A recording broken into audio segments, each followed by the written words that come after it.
ناظرین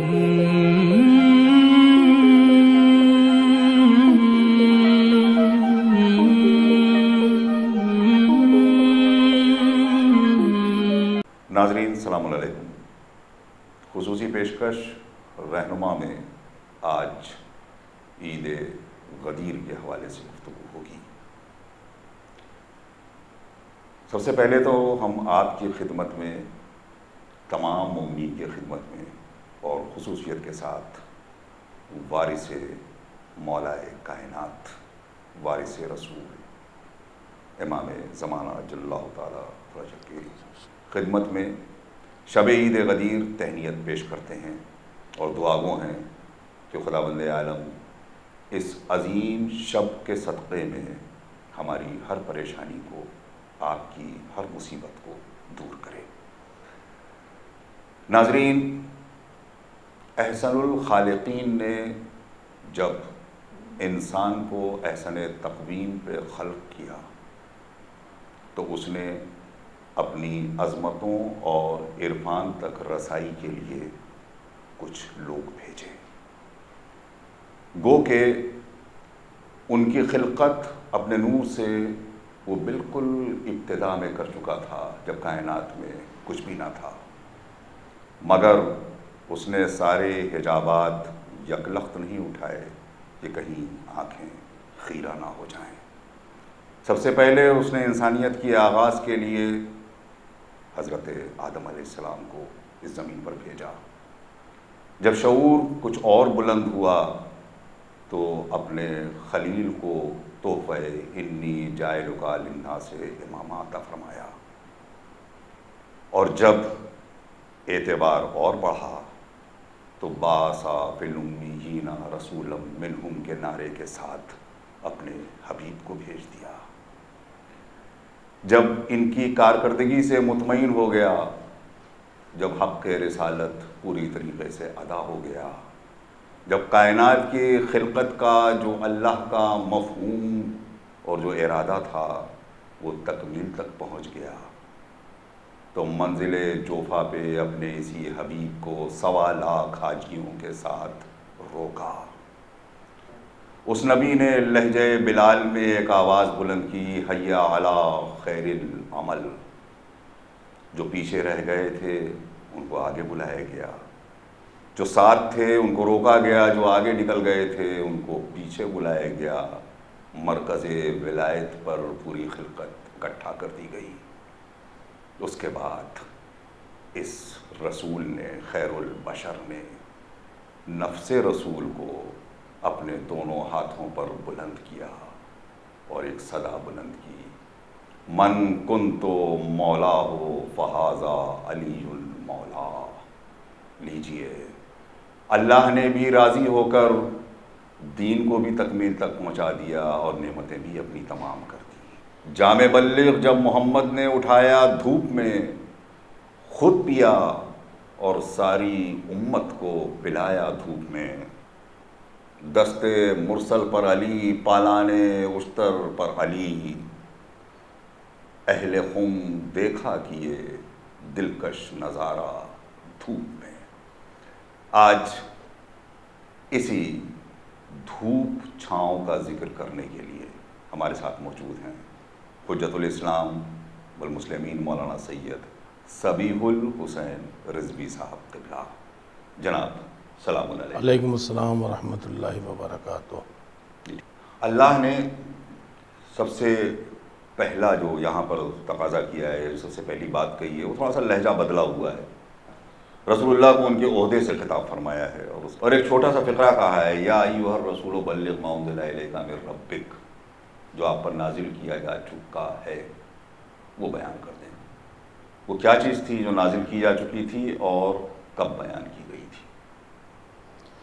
اعوذ باللہ من الشیطان الرجیم. بسم اللہ الرحمن الرحیم. الحمد للہ رب العالمین الذی نور قلوبنا بشعاع انوار المحبۃ العلویہ وجعلنا من المتمسکین بولایۃ المرتضویہ الذی فرض اللہ مودتہ علی العربیۃ والعجمیہ. الصلاۃ والسلام علی رسولہ الکریم وآل طیبین الطاہرین المعصومین لا سیما بقیت اللہ الاعظم حجت ابن الحسن العسکری۔ اللہم صلی علی محمد وآل محمد۔ میں آپ کی خدمت میں اور آپ کے ذریعے تمام مومنین و مومنات کی خدمت میں اس عظیم عید سعید کی شب میں ولایت امیر المومنین علیہ الصلوۃ والسلام کے اعلان کی مبارکباد دیتا ہوں، آپ کو بھی مبارک ہو۔ اور اس جشن تاج پوشی کے آخری سلسلے کا جو ہم انتظار کر رہے ہیں، جی انشاءاللہ تعالی ہماری زندگی میں وہ دن آئے کہ ہم اس وارث غدیر کو دیکھیں، اس کے ہاتھوں پر ہم غدیر کی بیعت کریں۔ آمین۔ اسی کے ساتھ ساتھ ہم مومنین و مومنات کی جانب سے اور آپ کی جانب سے اور اپنی جانب سے وارث غدیر حضرت حجت ابن الحسن العسکری علیہ السلام کی بارگاہ میں ان کے جد اعظم امیر المومنین علیہ الصلوۃ والسلام کی جشن تاج پوشی ولایت کی مبارکباد پیش کرتے ہیں، جی جو اس نے کہا کہ آپ پر پہلے نازل کیا جا چکا ہے۔ اس سلسلے میں بہت سی دلیلیں ہیں، بہت سی باتیں ہیں، مگر میں عالم اہل سنت سلیمان قندوزی کی روایت نقل کر رہا ہوں، جی جو انہوں نے مقدمۃ الکتاب میں لکھا ہے، جی اپنی کتاب کے مقدمے میں لکھا کہ جب پیغمبر اسلام حضرت محمد مصطفیٰ صلی اللہ علیہ وآلہ وسلم معراج پر پہنچے جی اور جبریل نے جہاں سے اپنی حد کو پہچان لیا، جی کہا کہ اب یہاں سے آپ کو تنہا جانا ہے۔ جیسے ہی جناب پیغمبر اسلام کا جبریل نے ساتھ چھوڑا، ایک غیر مانوس وادی ہے، بہت گھبرا رہے ہیں۔ تو سلیمان قندوزی لکھتے ہیں کہ ایک مرتبہ ایک آواز آئی، جی میرے حبیب اور نزدیک، میرے حبیب اور نزدیک، اور پیغمبر گویا مانوس ہونے لگے کہ پیغمبر اسلام نے سوال کیا، میرے مالک جی تو بول رہا ہے یا علی بول رہے ہیں؟ واہ، تو سلیمان قندوزی لکھتے ہیں کہ جواب آیا مالک کی طرف سے، بول تو میں رہا ہوں مگر لہجہ علی کا ہے۔ سبحان اللہ سبحان اللہ۔ اس کی وجہ لکھی ہے سلیمان قندوزی نے کہ اللہ تعالیٰ نے وجہ بتایا، جی میرے حبیب چونکہ تمہارا دل گھبرا رہا تھا، جی تو جو تمہارے دل کی گھبراہٹ جانتا ہے وہ علاج کا طریقہ بھی جانتا ہے۔ سبحان اللہ۔ میں لہجہ علی میں اس لیے بولا تاکہ تمہارا دل چونکہ لہجہ علی سے مانوس ہے، تمہارے دل کی گھبراہٹ کا میں نے علاج کیا ہے۔ سبحان اللہ، تو اگر لہجہ علی سے نبی کے دل کو سکون ملتا ہے، کیا کہنا ہے۔ تو اگر چاہنے والوں کو ذکر علی سے سکون ملے تو دوسروں کو کیا پریشانی ہے؟ جناب امیر المومنین علیہ الصلوۃ والسلام کے لہجے میں اللہ نے خطاب کیا۔ جی سلیمان قندوزی لکھتے ہیں کہ جب وہاں پر اللہ تعالیٰ نے بات کی ہے، وہاں پر ولایت امیر المومنین علیہ السلام کی گفتگو ہوئی ہے، لہذا پیغمبر اسلام کو جب ولایت امیر المومنین علیہ الصلوۃ والسلام کی تبلیغ کے سلسلے سے بات کی ہے اللہ نے، سلیمان قندوزی نے ایک بات پھر لکھی اسی کے آگے کہ اللہ نے جناب پیغمبر اسلام کو جب وہاں سے رخصت کیا کہ آپ جا سکتے ہیں، پیغمبر جیسے ہی مڑے دو چار قدم آگے بڑھے ہیں، آواز قدرت آئی، میرے حبیب، پیغمبر پلٹے، جی ہاں میرے مالک، ولایت علی بھول نہ جانا، ولایت علی بھول نہ جانا۔ اللہ اکبر۔ پیغمبر اسلام پھر چند قدم آگے بڑھے، پھر آواز آئی، میرے حبیب، پھر پیغمبر پلٹے، کہا میرے حبیب، ولایت علی بھول نہ جانا، پھر پیغمبر چند قدم آگے بڑھے، پھر آواز آئی، میرے حبیب، ولایت علی بھول نہ جانا، 3 مرتبہ۔ سبحان اللہ۔ یہ کیوں کون لکھ رہا؟ سلیمان قندوزی نے لکھا ہے، عالم اہل سنت ہیں، انہوں نے اپنی کتاب میں اور کتاب کے مقدمے میں اس بات کو لکھا ہے، یہ نابع المودت کتاب کا نام ہے، اور بہت مشہور اور بڑی معتبر کتاب ہے عالم اسلام میں۔ جی تو 3 مرتبہ پیغمبر کو پلٹا کے اللہ نے یاد دلایا ہے، ایک بات۔ دوسری بات یہ کہ پیغمبر اسلام کیا کرنے آئے تھے، پیغمبر اسلام کیا کرنے آئے تھے۔ سلیمان قندوزی لکھتے ہیں کہ پیغمبر اسلام کو معراج پہ بلایا گیا، پیغمبر کی معراج کئی مرتبہ ہوئی ہے، پیغمبر اسلام صلی اللہ علیہ وآلہ وسلم کو معراج پہ بلایا گیا، وہاں پہ تمام انبیاء بھی ہیں، اور یہی واقعہ سلیمان قندوزی لکھتے زمین پر بھی ہوا۔ کیا واقعہ ہوا وہ آپ کے حوالے کرتا ہوں۔ جبریل امین زمین پر بھی آئے، پیغمبر سے وہی بات کہی جو عرش پر انبیاء کے درمیان کہہ رہے ہیں۔ آپ مجھ سے پوچھئے، جبریل کہہ رہے ہیں، اللہ کہہ رہا ہے، مجھے اس نے حکم دیا ہے کہ میں آپ سے یہ بات کہوں کہ آپ مجھ سے پوچھئے آپ کو اور تمام انبیاء کرام کو کس کام کے لیے بھیجا گیا ہے، ہدف کیا ہے، ہدف کیا ہے۔ تو پیغمبر نے تمام انبیاء کے درمیان پوچھا، اور یہی بات زمین پر بھی ہوئی، جبریل آئے تھے، بات یہی ہے۔ تو جبریل امین نے خدا کی طرف سے جواب دیا، یہ سلیمان قندوزی نے روایت نقل کی ہے، جس کو جھگڑا کرنا جا کے ان سے کریں۔ سلیمان قندوزی لکھتے ہیں کہ پیغمبر اسلام کو تمام انبیاء کرام کے سامنے جو جواب دیا ہے جبریل امین نے اللہ تعالیٰ کی طرف سے، وہ جواب یہ ہے، آپ کو اور تمام انبیاء کرام علیہ السلام کو اللہ نے ولایت علی کی تبلیغ کے لیے بھیجا ہے۔ اللہ اکبر، اللہ، ولایت علی کی تبلیغ کے لیے بھیجا گیا ہے، اس لیے کہ ولایت علی روح اسلام ہے، ولایت امیر المومنین علیہ السلام حیات اسلام ہے، بے شک، ولایت امیر المومنین علیہ السلام اسلام اور توحید الہی کی زندگی کا نام ہے۔ کیا کہنا ہے؟ اگر توحید الہی تک پہنچنا ہے تو بغیر ولایت علی کے نہیں پہنچ سکتا ہے آدمی۔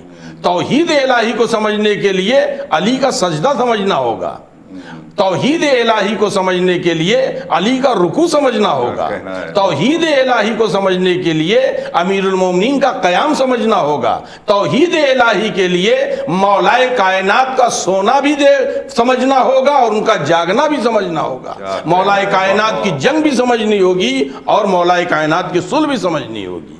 مولائے کائنات کی ولایتی کا اعلان کرنا ہے، اس کی سپورٹ میں قرآن مجید میں کوئی آیت ملتی ہے؟ جی، آیت جو ہے پیغمبر اسلام کے پاس آئی ہے، بسم اللہ الرحمن الرحیم، فَإِذَا فَرَغْتَ فَانْصَبْ وَإِلَىٰ رَبِّكَ فَارْغَب۔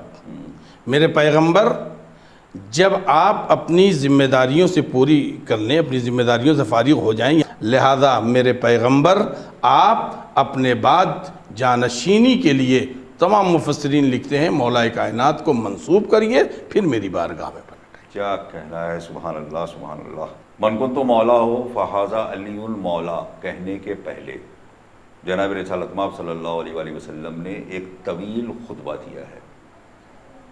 آج عالم اسلام میں ایک بہت بڑا سوال یہ ہے کہ یہاں لفظ مولا سے کیا مراد ہے۔ اس خطبے کے ذیل میں، چونکہ اس منظر کا پس منظر وہ خطبہ ہے، کیا دلیل آپ بنا سکتے ہیں کہ اس کا اصل مفہوم کیا ہے مولا کا؟ دیکھیے، اس میں کوئی شک نہیں کہ سنی اور شیعہ علماء نے ائمہ معصومین علیہ السلام کی روایتوں اور احادیث کی بنیاد پر تمام شیعہ علماء نے یہاں پر مولا سے مراد وہی ذمہ داریاں جو پیغمبر کی تھیں رسالتی سلسلے سے، وہ جانشینی کے لیے ہیں، اور وہ جانشین اس کام کو انجام دیں گے جو پیغمبر انجام دے رہے تھے۔ اسی لیے پیغمبر نے فرمایا، جس جس کا میں مولا ہوں، جس جس کا میں سرپرست ہوں، جس جس کا میں آقا ہوں، اس کے یہ علی مولا ہیں، اس کے علی آقا ہیں، اس کے علی سردار ہیں۔ عالم اسلام کے معتبر محدثین نے بھی نقل کیا ہے اور انہوں نے بھی یہ بات کہی ہے، مگر کہیں کہیں کچھ لوگوں نے دسترخوان بنی امیہ کی نمک حلالی میں پیغمبر کی حدیث کا یہ مفہوم بھلا دیا جو خود وہ سمجھ رہے ہیں۔ وہ سمجھ رہے ہیں محبت کے لیے پیغمبر نے حکم دیا ہے کہ علی سے دوستی رکھو، مولا کے معنی دوستی کے ہیں، تو کم سے کم دوستی ہی میں بات کرتے بھائی، دوستی ہی میں بات کرتے۔ دوست جو ہے دوست کے حق میں بات کرتا ہے کہ دوست جو ہے بنی امیہ کے حق میں بات کرے گا۔ حدیث کے نقل ہونے میں کوئی شک و شبہ نہیں ہے۔ جی جی۔ اور علامہ امینی رضوان اللہ تعالیٰ علیہ نے تو پورا ایک شجرہ ہی ان لوگوں کا لکھ ڈالا ہے، یعنی تقریباً 100 سے زیادہ علماء عالم اسلام ہے جنہوں نے نقل کی اس حدیث کو۔ لہذا حدیث کے سلسلے میں کوئی شک و شبہ نہیں ہے۔ اب اس میں دو فقرہ کہہ کر کے، مگر یہاں مولا سے مراد دوستی کے ہیں۔ اگر دوستی کے مراد نہیں ہے. صاحب المنار کہتے ہیں اگر دوستی مراد نہیں ہے تو مولا کائنات نے کیوں نہیں احتجاج کیا؟ مولا کائنات کو لوگوں کے درمیان مسجد النبوی میں احتجاج کرنا چاہیے تھا کہ مولا سے مراد حکمراں ہے، مولا سے مراد حاکم ہے، اور تم لوگ مجھے کیوں نہیں حاکم مان رہے ہو؟ نہج البلاغہ کی مسند سے علی کی آج بھی اذان سنائی دے رہی ہے کہ مولا سے مراد میں ہی ہوں، مگر اس بہرے کو نہیں سنائی دیا کہ جو ہے مولا سے مراد مولا کائنات نے احتجاج کیا ہے. کیا کہنا ہے؟ مولا سے مراد حاکم کے مولا کائنات نے یہ احتجاج کیا ہے. جناب شہزادی کائنات تاریخ سب لکھتی ہے، سب، کوئی ایک ایسا نہیں جس نے نہیں لکھا. جناب شہزادی کائنات اپنے مولا کائنات کے ساتھ جاتی تھی، حسن حسین علیہ السلام ساتھ میں ہوتے تھے، چھوٹے چھوٹے دروازے جا کے جناب شہزادی یہی کہتی تھی کیا تم لوگ غدیر بھول گئے؟ کیا کہنا ہے؟ کیا تم لوگ غدیر بھول گئے؟ اس کے علاوہ مولا کائنات نے مسجد النبوی میں احتجاج کیا ہے. مسجد النبوی میں تمام اصحاب بیٹھے تھے، سب کے درمیان آپ نے احتجاج کیا اور آپ نے فرمایا کہ جو ہے یہ کیا تم لوگ غدیر بھول گئے ہو؟ اور جگہ جگہ مولا کائنات نے غدیر کو یاد دلایا ہے. لہذا مولا سے مراد حاکم کے ایک بات. دلیل یہ ہے، یہ تمام حدیثیں جو ہیں اور یہ تمام باتیں تو ٹھیک ہے مولا کائنات کا احتجاج، مگر پیغمبر کی جانب سے جو چیز دلیل ہے وہ ہے مولا کائنات کی بیعت کا حکم دینا. یہ ہے عملی. ان لم تفعل فما بلغت رسالتہ، ان لم تفعل، اگر یہ نہیں کہا ان لم تبلغ، تم نہیں پہنچاؤ گے تو تمہاری کار رسالت کو جو ہے ایک طرف رکھ دیں گے. کہ ان لم تفعل یعنی یہ کیا ہے؟ اگر تم نے انجام نہیں دیا، اس کا مطلب ہی کہ اعلان ولایت عملی اعلان کی چیز ہے. اسی لیے آپ نے زبان سے بھی اعلان کیا اور آپ نے حکم بھی دیا کہ خیمہ نور میں مرکز نور بیٹھا، جاؤ تم لوگ ان کی بیعت کرو. یہاں پر ایک حدیث بھی ہے جو مولا کائنات سے مروی ہے کہ جب یہ آیت آئی ہے ان لم تفعل فما بلغت رسالتہ، تو آپ نے فرمایا پیغمبر اسلام نے اے علی اگر میں تمہاری ولایت نہ پہنچاؤں تو میرا عمل سب کا سب جو ہے ساقط ہو جائے گا، سب ختم ہو جائے گا، سب ختم ہو جائے گا. میرا عمل جو ہے گویا بند ہو جائے گا، میرے عمل کی پھر کوئی حیثیت نہیں رہ جائے گی. لہذا یہ ایک عملی اعلان ہے، ایک عملی رسالت کی چیز ہے. اسی لیے پروردگار عالم نے ایھا الرسول کہا ہے، اور دوسری طرف عملی ہے یہ اعلان، لہذا ان لم تفعل کہا ہے. اگر تم نے انجام نہیں دیا اس فعل کو تب ظاہر سی بات ہے. میں اب یہ پوچھنا چاہتا ہوں کیا دوستی میں کہیں بیعت بھی کی جاتی ہے؟ دوستی میں کہیں بیعت کی جاتی ہے؟ پیغمبر اسلام سے پورے 1.25 لاکھ حاجیوں کا مجمع صاحبان عقل و شعور و بصیرت وہاں بیٹھے ہوئے تھے، ایک سے ایک حفاظ قرآن حفاظ حدیث بیٹھے تھے، ایک سے ایک جو پرسنالٹی مسلمانوں کی وہاں بیٹھی تھی. کسی نے کیوں نہیں کہا یا رسول اللہ دوستی کا آپ نے اعلان کیا ہے، اس میں بیعت کی کیا ضرورت ہے؟ مگر کسی نے بیعت نہیں کی، بلکہ عالم اسلام کے مشہور شخصیتوں میں سے ایک بہت ہی مشہور شخصیت نے آ کر کے 10 امیر المومنین پر سب سے پہلے بیعت کی ہے. کیوں نہیں ٹوکا پیغمبر اسلام کو؟ آپ نے محبت کا اعلان کیا ہے، بیعت کی اس میں ضرورت نہیں ہے. مگر ان کا بیعت کرنا بتا رہا ہے حاکمیت کی بیعت ہے، اس لیے کہ حاکمیت کا اعلان ہے. ایک بہت قیمتی سوال. ایک بہت بڑا طبقہ عالم اسلام میں ہے جو علی کو، مولا کائنات کو مولا میں خالی دوست نہیں سمجھتا، بلکہ وہ واقعاً مولا سمجھتا ہے، وہ واقعاً ان کی ولایت ضروری ہے یہ سمجھتا ہے. مگر قرآن اور حدیث ان دونوں کی سپورٹ سے ہمیں کوئی ایسی چیز ملتی ہے کہ جس میں ہم یہ ثابت کر سکیں کہ آپ صرف مولا ہی نہیں ہیں بلکہ بعد رسول خلیفہ بھی آپ ہی ہیں. یعنی مولا بمعنی خلیفہ رسول. جی دیکھیے پیغمبر اسلام صلی اللہ علیہ وآلہ وسلم کے سلسلے سے تاریخ کہتی ہے کہ آپ جب بھی مدینے سے کبھی باہر جاتے تھے جی کسی کام سے، اور مولا کائنات کو آپ اپنا وہاں پر جانشین بنا کے جاتے تھے. یہ ہے پیغمبر اسلام کی عملی زندگی. تو مدینے کو بغیر اپنے جانشین کے آپ نے کبھی نہیں چھوڑا. یہاں تک کہ جنگ تبوک بہت ہی مشہور واقعہ ہے. جی جنگ تبوک میں بہت سے مشرکین، جنگ تبوک بہت ہی مشہور واقعہ ہے. جنگ تبوک میں کچھ منافقین نے پیغمبر اسلام سے انحراف کیا اور ان لوگوں نے بہانے بازی کی کہ ہم نہیں جائیں گے، اس ارادے اور اس نیت کے ساتھ کہ پیغمبر جب چلے جائیں گے تو ہم مدینے میں فساد برپا کریں گے، لوٹیں گے، پاٹیں گے، جو بھی کر سکیں گے۔ یہ خبر پیغمبر کو جبریل امین نے پہنچا دی۔ پیغمبر اسلام نے اپنی جگہ مولائے کائنات کو روکا۔ مولائے کائنات کو جب روکا تو منافقین کو کسی سے ڈر لگے نہ لگے مگر مولائے کائنات سے ضرور ڈر لگتا ہے۔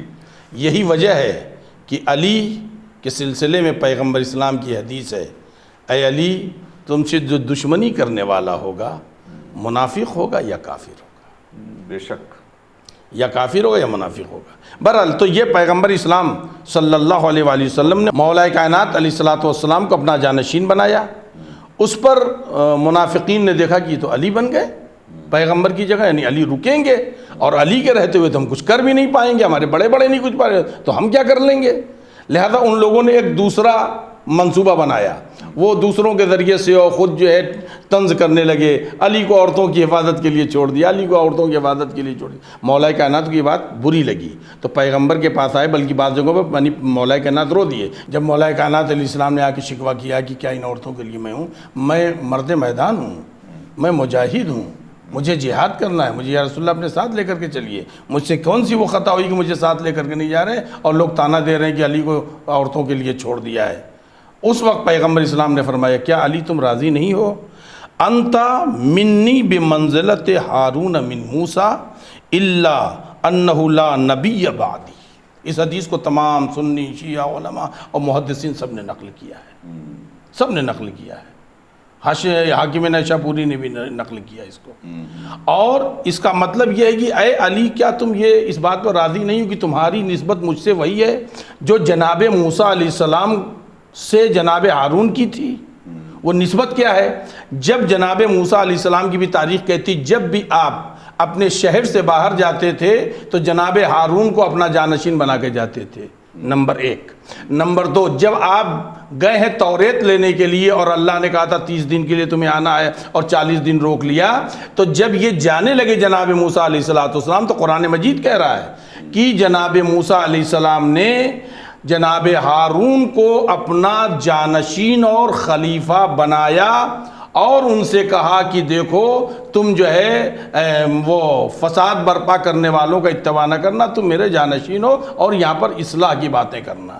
جناب موسیٰ علیہ السلام جا رہے ہیں ہمیشہ کے لیے نہیں تو اپنا جانشین بنا کے جا رہے ہیں، کتاب لینے جا رہے ہیں 30 دن کے لیے، چلیے ٹھیک ہے اللہ نے 10 دن اور روک لیا ہے تو 40 دن پھر تو واپس آئیں گے مگر اپنا خلیفہ بنا کر کے گئے۔ یعنی قرآن مجید نے اس بات کی طرف اشارہ کیا ہے۔ اب دیکھیے قرآن مجید کی آیت ہے بسم اللہ الرحمن الرحیم وَوَعَدْنَا مُوسَىٰ 30 لَيْلَةً وَأَتْمَمْنَاهَا بِعَشْرٍ فَتَمَّ مِيقَاتُ رَبِّهِ 40 لَيْلَةً۔ جناب موسیٰ علیہ السلام کو جب اللہ نے بلایا 30 دن کے لیے، پھر انہوں نے 10 دن اور کر کے 40 دن پورا کیا ہے، 40 راتیں۔ قال موسیٰ، جب جناب موسیٰ علیہ السلام جانے لگے تو کیا کہا؟ قال موسیٰ، قرآن کہہ رہا ہے قال موسیٰ لأخی ہارون، اپنے بھائی ہارون سے کہا، کیا کہا؟ اخلفنی، میں تمہیں اپنا جانشین بنا رہا ہوں فی قومی، اپنی قوم میں اپنا خلیفہ، اخلفنی کا آیا ہے لفظ، ہاں اپنا خلیفہ بنا رہا ہوں اپنی قوم میں، وَأَصْلِحْ، ان کے درمیان صلح کرانا، نیکیوں کا پیغام دینا، وَلَا تَتَّبِعْ سَبِيلَ الْمُفْسِدِينَ، فساد برپا کرنے والوں کے راستے کی اتباع نہ کرنا۔ لہذا اس وقت کو پیغمبر اسلام یاد دلا رہے ہیں مولائے کائنات کو، اے علی کیا تم اس پر راضی نہیں ہو کہ تمہاری نسبت مجھ سے وہی ہے جو جناب ہارون کو جناب موسیٰ دے۔ اب آئیے پیغمبر اسلام جس مشن کے تحت آئے ہیں، پیغمبر اسلام نے اپنی رسالت کی بنیادی باتوں کو پہلے دن بیان کر دیا تھا۔ دعوت ذوالعشیرہ میں پیغمبر اسلام نے اپنا منشور و نسب العین بیان کر دیا تھا۔ نسب العین کیا ہے؟ میں آیا ہوں تمہارے لیے خیر لے کر کے، اللہ کی وحدانیت کی تبلیغ کرنے کے لیے، میں رسول ہوں، اور جو میری رسالت کی گواہی دے گا، جو میری نصرت کا وعدہ کرے گا وہ میرا جانشین ہے، وہ میرا وصی ہے، وہ میرا خلیفہ ہے۔ اب مولائے کائنات نے 23 برس جو نصرت کا وعدہ کیا تھا وہ پورا کر دیا، جو نصرت کا وعدہ کیا تھا وہ پورا کر دیا۔ بستر پر آپ سوئے، یہ جنگ بدر میں آپ کام آئے، جنگ احد میں آپ لڑے ہیں، جب پیغمبر کی جان بچائی ہے، خیبر میں آپ نے آبروئے اسلام بچایا ہے، حنین میں آپ نے آرزوئے اسلام پورا کیا ہے، اور مباہلے میں جناب مولائے کائنات آگے آگے رہے، ان کے بچے آگے آگے رہے۔ ہر جگہ مولائے کائنات نے اپنا وعدہ پورا کر دیا۔ اب پیغمبر کی زندگی کا آخری مرحلہ ہے، تو اب پیغمبر کی زندگی کے آخری مرحلے میں اب پیغمبر کی یہ ڈیوٹی بنتی ہے، یہ ڈیوٹی بنتی ہے کہ وہ پھر اپنے وعدے کو پورا کریں۔ اسی لیے اللہ نے یا ایھا النبی نہیں کہا ہے، یا ایھا الرسول کہا ہے۔ جی رسول یعنی رسالتی، یعنی میسنجر۔ اب وہ جو میسنجر کی آخری بات رہ گئی ہے وہ پوری کر دیجئے میرے پیغمبر، جو آپ نے وعدہ کیا تھا۔ ابو طالب کے لال نے اپنا وعدہ پورا کیا ہے، اپنا وعدہ آپ پورا کریے، تاکہ اسلام کی باغ ڈور دست زبردست غالب کل غالب مولانا علی بن ابی طالب علیہ السلام کے حوالے ہو جائے، تاکہ کفر مایوس ہو جائے اور منافقین مایوس ہو جائیں۔ سبحان اللہ، سبحان اللہ۔ اور ایک بہت اچھی اہم بات، جناب رسالت مآب صلی اللہ علیہ وآلہ وسلم کو مبعوث با رسالت کیا ہے، اس کے ذیل میں آپ نے حکومت بنائی ہے۔ حکومت کے ذیل میں رسالت نہیں ہے، رسالت کے ذیل میں حکومت ہے۔ تو نبی کی وصایت جس کو بھی ملے گی اس کا کیا کرائیٹیریا طے کیا جائے گا، یہ بتائیں۔ جن چیزوں کے لیے نبی آیا ہے، جن کاموں کے لیے، ان کاموں کو انجام دینے کی اس کے اندر صلاحیت ہو، علم ہو۔ ظاہر سی بات ہے جتنے بھی مولائے کائنات کے غیر ہیں، وہ کام کیا ہیں جو اس کام کے لیے نبی آیا؟ دیکھیے یہ سورہ جمعہ میں وہ آیت موجود ہے کہ پیغمبر ہم نے تمہیں کس لیے بھیجا ہے۔ بسم اللہ الرحمن الرحیم، هو الذی بعث فی الامیین رسولا منہم یتلو علیہم آیاتہ ویزکیہم ویعلمہم الکتاب والحکمہ۔ تو پیغمبر کی بعثت کا ہدف کیا ہے؟ آیات الہی کی تلاوت، نفسوں کا تزکیہ، اور تعلیم دینا علم و حکمت کی۔ اب ظاہر سی بات ہے مولائے کائنات کے علاوہ کوئی باب مدینۃ العلم نہیں ہے، لہذا علی سے بڑا کوئی عالم نہیں ہے۔ اور عالم کتاب ہونا، اور عالم کتاب ہونا، اور ظاہر سی بات ہے یہ وہ عالم کتاب ہے جس کے لیے قرآن مجید اعلان کر رہا ہے کہ ہم نے ہر شے کو امام مبین میں محصور کیا ہے، اور ہمارے دیگر تمام معتبر عالم اسلام کے محدثین اس آیت کے سلسلے میں لکھتے ہیں کہ امام مبین سے مراد مولا کائنات ہیں۔ اللہ اکبر۔ اور دوسری طرف یہ کہ تزکیہ نفس وہ کرے گا جو نفس رسول ہوگا، سبحان اس لیے اس کا نفس بھی اتنا ہی پاکیزہ ہو جتنا رسول کا نفس پاکیزہ ہے۔ تو رسول پاکیزہ، اس کا نفس پاکیزہ، جو نفس رسول ہوگا وہ بھی پاکیزہ ہے۔ اور تیسری چیز یہ ہے کہ جس چیز کو لے کر کے آگے بڑھنا ہے وہ ہے تعلیم، وہ ہے تعلیم۔ یہی وجہ ہے کہ مولا کائنات علی بن ابی طالب علیہ السلام کی 25 سالہ خاموش زندگی میں بھی آپ کو علم و حکمت کی باتیں ملیں گی، اور آپ کی ظاہری حکومت میں بھی علم و حکمت کی باتیں ملیں گی۔ اور جب آپ کی معصوم اولادوں کو موقع ملا ہے تو آپ نے وہی کام کیا ہے جس رسول کے یہ لوگ جانشین تھے۔ اور علم کہاں سے ملے گا؟ اس کے لیے باقاعدہ جناب رسالت مآب صلی اللہ علیہ وآلہ وسلم نے فرما دیا، انا مدینۃ العلم وعلی بابھا۔ تیسری بات یہ ہے کہ قرآن مجید سے بہت سی آیتیں آپ کو ملیں گی، قرآن مجید میں بہت سی آیتیں ملیں گی جو مولا کائنات کی حاکمیت پر وہ دلیل ہیں، جس میں سے وہ حالت رکوع میں جو زکوٰۃ دی ہے آپ نے، تو بھائی تمہارا سرپرست کون ہے؟ اللہ، اطیع اللہ والرسول والذین، اور وہ لوگ، کیا کہنا ہے، جو لوگ حالت رکوع میں زکوٰۃ دیتے ہیں۔ تو کون کون حاکم ہے؟ اللہ حاکم ہے، رسول حاکم ہے، اور وہ حاکم ہے جو حالت رکوع میں زکوٰۃ دیتا۔ زکوٰۃ کس نے دی؟ حالت رکوع میں۔ اس طریقے سے یہاں پہ ولایت میں اگر دوستی کا مفہوم ایک منٹ کے لیے لے لیا جائے تو اللہ تمہارا دوست ہے، رسول تمہارے دوست ہیں، تو پھر یہ خالی وہی جو حالت رکوع میں زکوٰۃ دیتا ہے اکیلا وہی کیوں دوست ہوا؟ سارے مسلمان ایک دوسرے کے دوست ہیں، دوست ہو جائیں گے۔ جی۔ اور وہ آیت قرآن مجید کی جو سورہ رات کی 7ویں نمبر آیت ہے، بسم اللہ الرحمن الرحیم، انما انت منذر ولکل قوم ہاد۔ پیغمبر نے کیا فرمایا؟ اے علی، میں ڈرانے والا ہوں، اور ہر گروہ کو، ہر قوم کو ایک ہادی چاہیے، ہدایت جس کے ذریعے سے ہوگی وہ تم۔ اللہ اکبر۔ خود اس بات کی دلیل ہے کہ پیغمبر اسلام کیا کہنا چاہتے ہیں، میرے بعد جو خلیفہ ہے وہ مولا کائنات ہے۔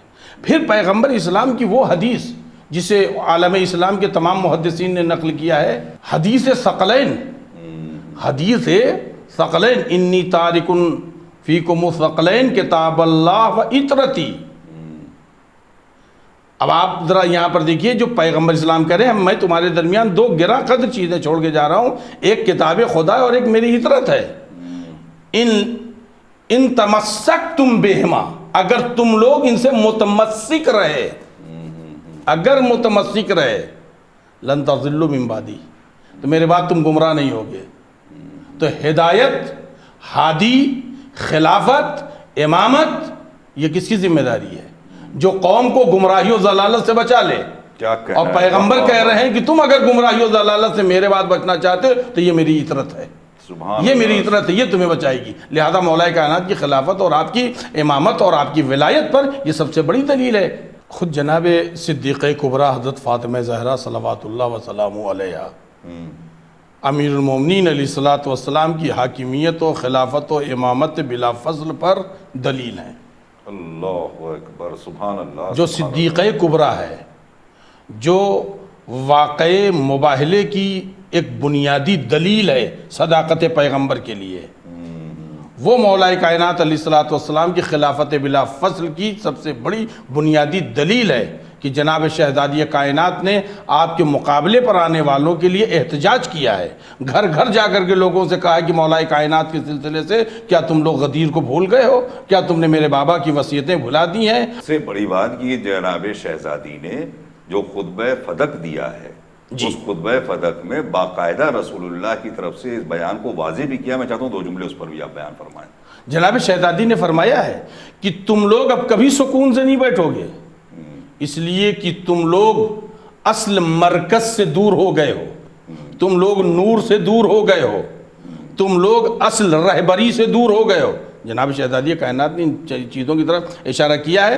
آپ نے فرمایا لما اختار اللہ لنبی دار انبیائی فماوا اصفیائی، یہ پورا ایک وہ ہے، اور اس کا میں خلاصہ بیان کر رہا ہوں کہ جب میرے بابا نبی اکرم صلی اللہ علیہ وآلہ وسلم کو اللہ نے انبیاء کے پاس بلا لیا اور وہاں آرام گاہ میں اپنے حبیب کو اللہ تعالیٰ نے پناہ دی، اس کے بعد کیا کیا تم لوگوں نے؟